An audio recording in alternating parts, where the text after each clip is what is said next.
매 7년마다 너희는 빚을 탕감해 주어야 한다. 그 방법은 이렇다. 모든 채권자가 자기 동료 이스라엘 사람에게 꾸어준 빚을 탕감해 주고 그 동료 이스라엘 사람이나 형제에게 독촉하지 말라는 것이다. 빚을 탕감해 주는 여호와의 때가 선포됐기 때문이다. 너희가 이방 사람들에게는 빚독촉을 할 수 있지만 너희 형제가 꾼 빚에 대해서는 탕감해 주어야 한다. 아무튼 너희 가운데 가난한 사람이 없어야 하는데 그것은 너희 하나님 여호와께서 너희에게 기업으로 차지하라고 주시는 그 땅에서 그분이 너희를 넉넉하게 복 주실 것이기 때문이다. 그러나 그것은 너희가 너희 하나님 여호와께 온전히 순종하고 내가 오늘 너희에게 주는 그 모든 명령을 삼가 잘 지키면 그렇게 될 것이다. 너희 하나님 여호와께서 약속하신 대로 너희에게 복 주실 것이니 너희가 많은 민족들에게 빌려주고 꾸지 않을 것이다. 너희는 많은 민족들을 다스릴 것이고 어느 누구도 너희를 다스리지 않을 것이다. 너희 하나님 여호와께서 너희에게 주시는 그 땅의 어느 한 성읍에서 너희 형제들 가운데 가난한 사람이 있다면 그 가난한 형제를 향해 마음이 인색해지거나 주먹을 움켜쥐는 일을 없도록 하라. 오히려 손을 벌려 그가 필요한 모든 것을 대가 없이 빌려주라. 삼가 너는 나쁜 마음을 갖지 말라. 궁핍한 형제에게 내 눈을 악하게 뜨고 7년째 해다 빚을 탕감할 때가 가까이 왔다 하고 내가 그에게 아무것도 주지 않으면 그가 너에 대해 여호와께 부르짖을 것이니 그것이 내가 죄가 될 것이다. 그에게 넉넉히 주되 내가 그에게 줄 때는 인색한 마음을 갖지 말라. 그러면 이 일로 인해 너희 하나님 여호와께서 너희가 하는 모든 일에 너희 손이 닿는 모든 일에 너희에게 복 주실 것이다. 땅에는 항상 가난한 사람들이 있을 것이다. 내가 너희에게 명령한다. 너희 땅에 있는 너희 형제들 가운데 가난하고 궁핍한 사람들에게 손을 펴 도우라. 아멘.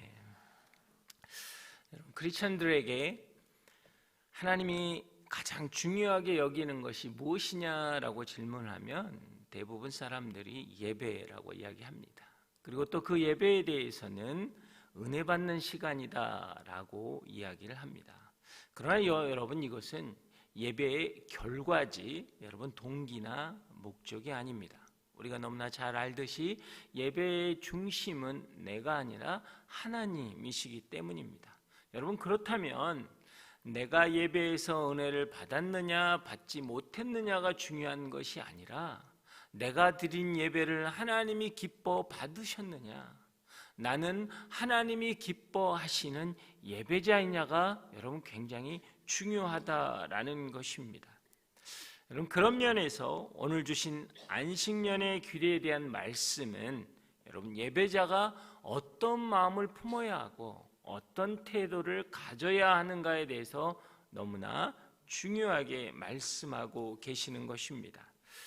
첫 번째로 안식일을 누리는 예배자는 오늘 성경에서는 빚을 탕감해주고 가난한 자, 궁핍한 자를 먹이고 돌보라고 이야기하십니다.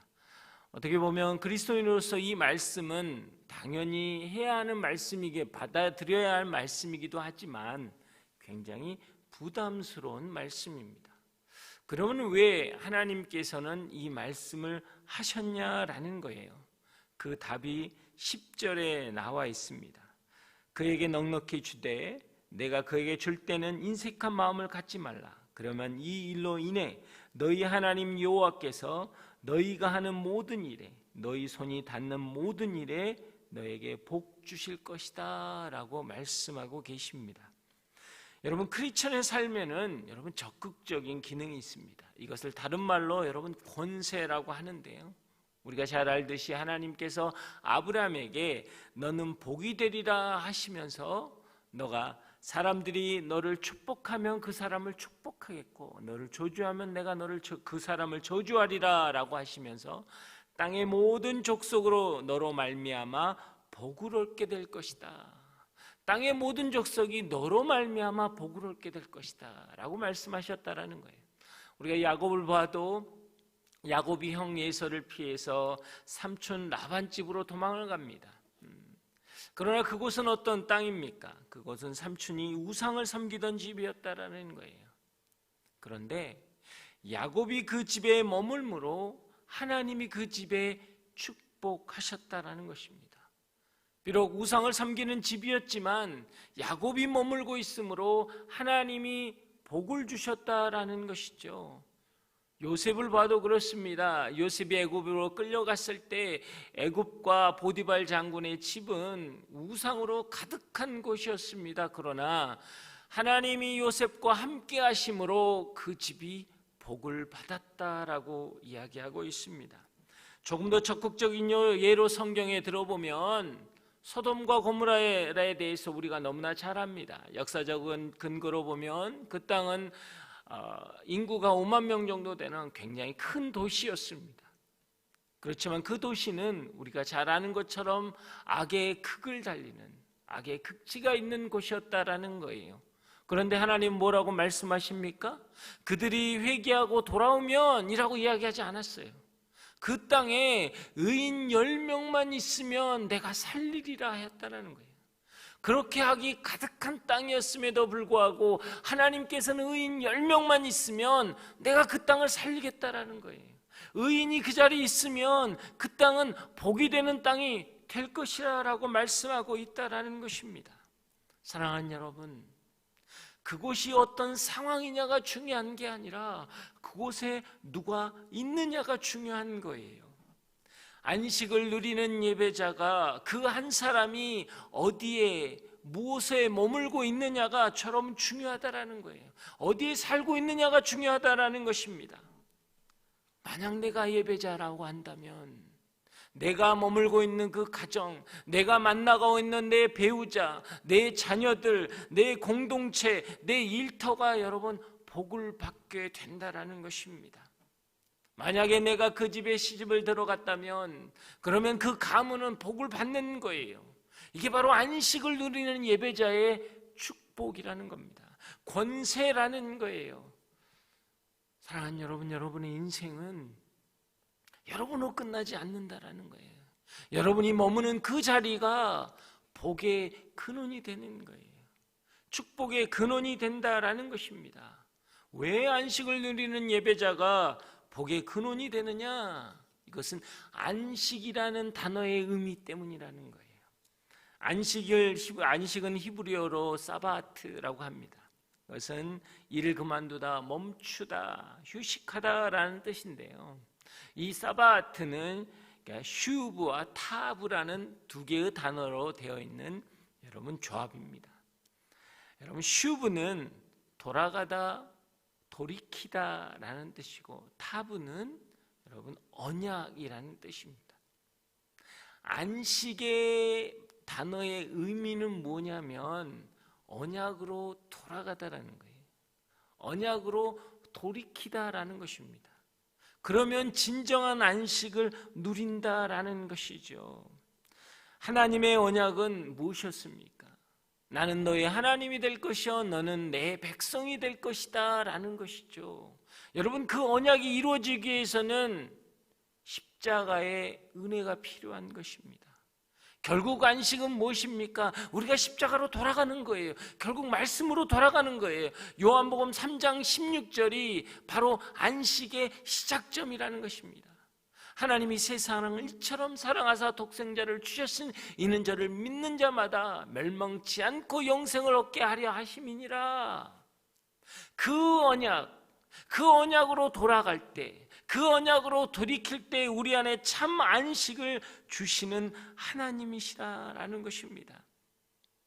이 안식년에 대한 행위에 대해서 오늘 성경은 또 동일하게 이야기를 하고 있습니다. 오늘 읽지는 않았지만 15절에 보면 너희가 이집트에서 종이었고 너희 하나님 여호와께서 너희를 구해 주셨음을 기억하라. 그러므로 내가 오늘 이것을 내게 명령하는 것이다. 종을 다 풀어줘라. 왜 이 안식년을 내가 이렇게 명령하는 이유는 무엇이냐라면 너희가 종되었던 인생이 이제는 회복된 인생이 되었다라는 거예요. 면제받는 백성이 되었다라는 것입니다. 너희 정체성을 잊지 말라라는 거예요.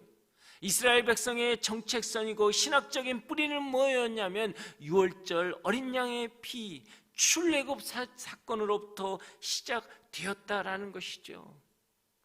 여러분, 교회가 가난한 자를 돕고 긍휼 사역을 하고 사회 선교를 하는 이유가 무엇입니까? 그것은 여러분 단순히 어떤 사회적으로 건강한 사회를 만들기 위함이 아니라는 거예요. 우리가 그것을 삶으로 나타내는 이유는 우리 인생이 죄의 종의 몸으로 있었던 인생이었지만 예수 그리스도의 보혈로 사함받고 구원받은 하나님의 백성이 되었다는 것을 기억하라는 거예요. 그것이 참 안식을 누리는 자의 축복이라는 것입니다. 여러분, 우리는 말씀 안에 있을 때만이 하나님의 안식인 은혜와 긍휼, 자비와 축복이 작동되는 거예요. 역사하는 것입니다. 우리가 말씀 안에 거하면 우리 인생이 핍박의 시간, 공고의 시간, 고통의 몸부림의 시간을 보낼지라도 여러분, 그 인생의 몽해와 무거운 짐을 벗어주시는 참 안식의 시간을 경험할 수 있다는 것입니다. 우리 인생의 무거운 멍에가 벗겨지고 내가 감당할 수 없는 무게들이 풀어지는 것, 이 안식을 누리는 것은 곧 말씀 안에 거할 때라는 거예요. 결핍은 체험을 위한 기다림이고 기다림은 은혜를 경험하는 축복의 시간이라는 것입니다. 우리가 메마른 땅을 지날 때, 고통의 멍에를 메고 견디지 못하고 쓰러질 때, 그때 어떻게 살아야 하는지 안식년의 규례를 통해서 말씀하고 계시는 거예요. 움츠려드는 게 아니에요. 하나님 앞에 나아가 평안함을 가지고 누리는 것입니다. 주의를 살피는 거예요. 기도하는 거예요. 예배자로 서는 것입니다. 그럴 때 우리 안에 놀라운 안식의 축복이 일어난다는 것입니다. 여러분이 아무리 노력하고 최선을 다한다고 할지라도 여러분의 인생이 말씀 안에 거하지 않으면 여러분의 인생 속에 있는 그 안식의 은혜는 작동하지 않는 것입니다. 그 안식의 긍휼함은, 자비는 작동하지 않는다라는 거예요. 하나님의 말씀 안에서 여러분의 인생을 걸어가길 주의 이름으로 축복합니다. 하나님의 은혜의 법 아래서 여러분의 인생이 온전히 회복되기를 주의 이름으로 축복합니다. 여러분, 그러면 안식의 은혜가 작동할 수 있는 자격과 조건을 갖는 거예요. 우리가 말씀 안에 거하면, 그 말씀을 믿고 신뢰하면, 그러면 하나님의 안식이 역사하는 조건이 된다라는 거예요.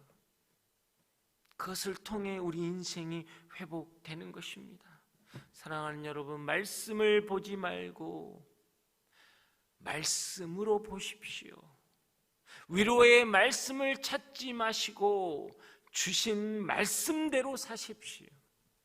하나님의 능력을 구하지 마시고 능력의 하나님을 바라보십시오. 왜요?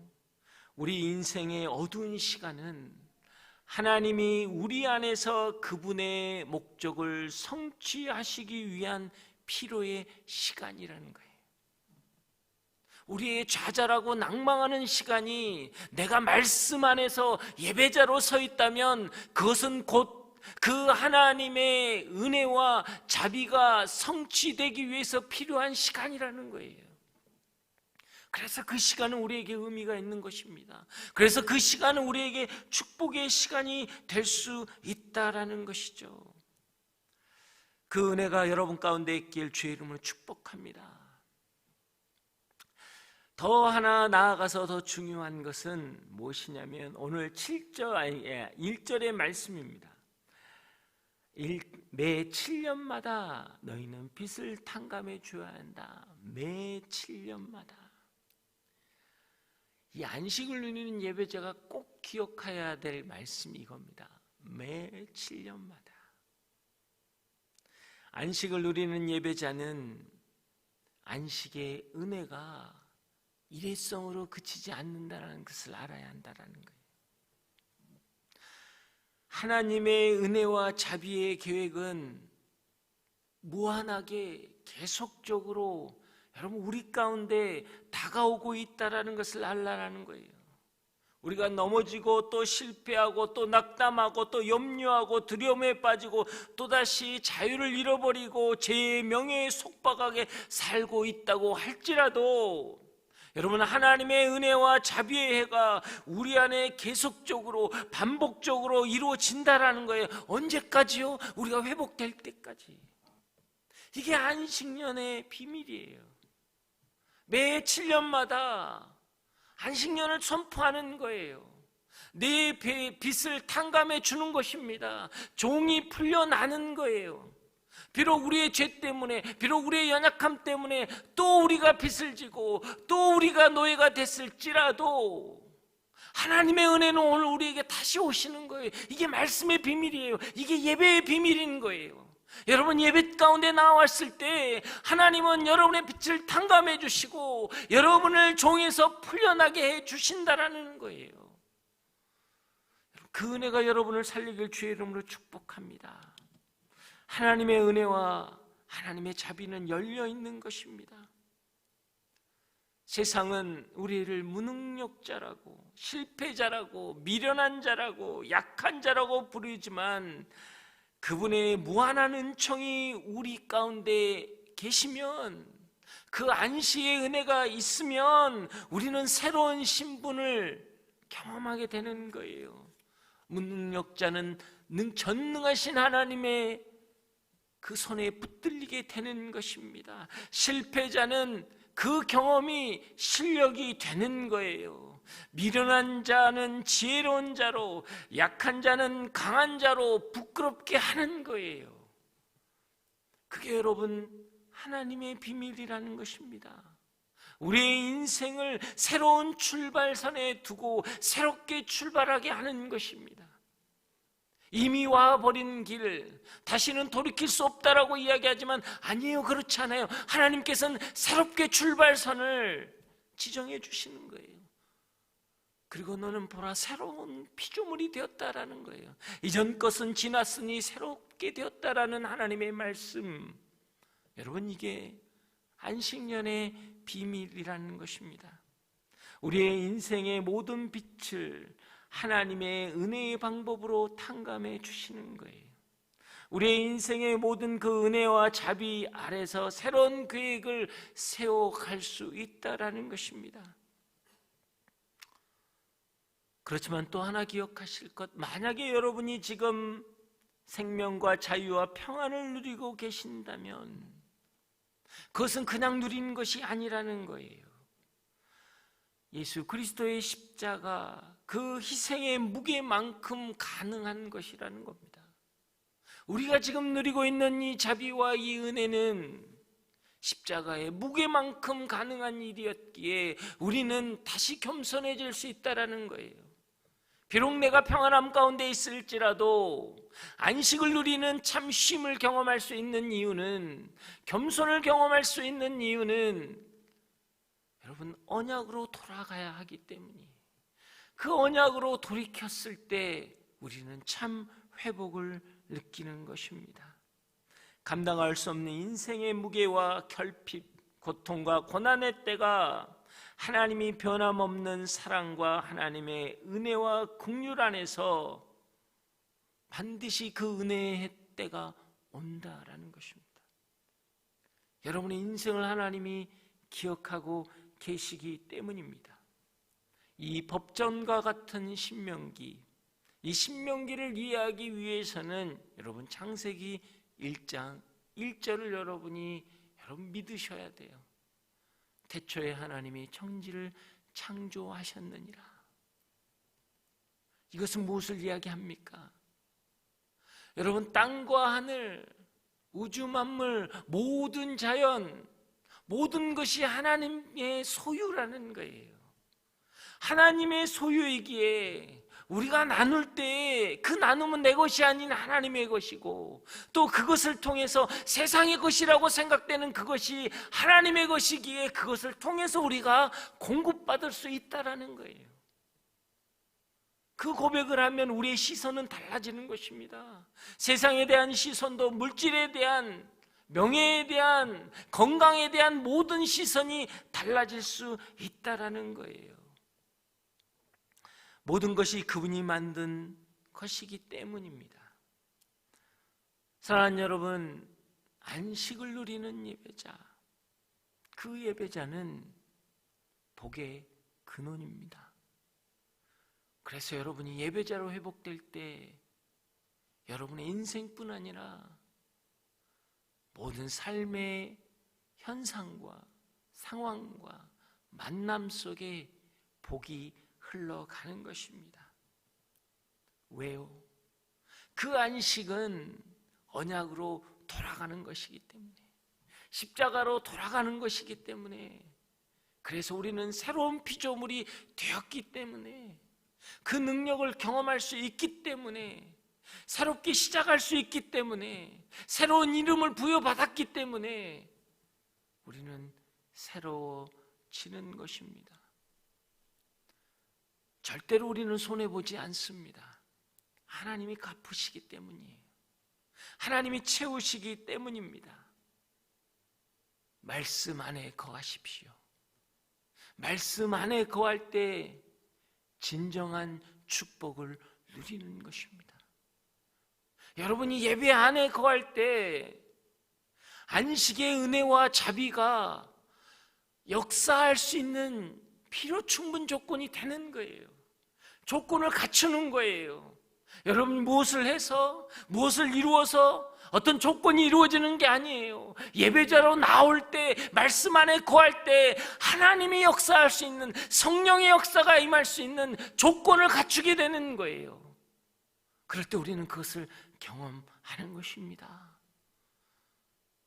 그 은혜가 여러분의 인생 가운데 있길 주의 이름으로 축복합니다.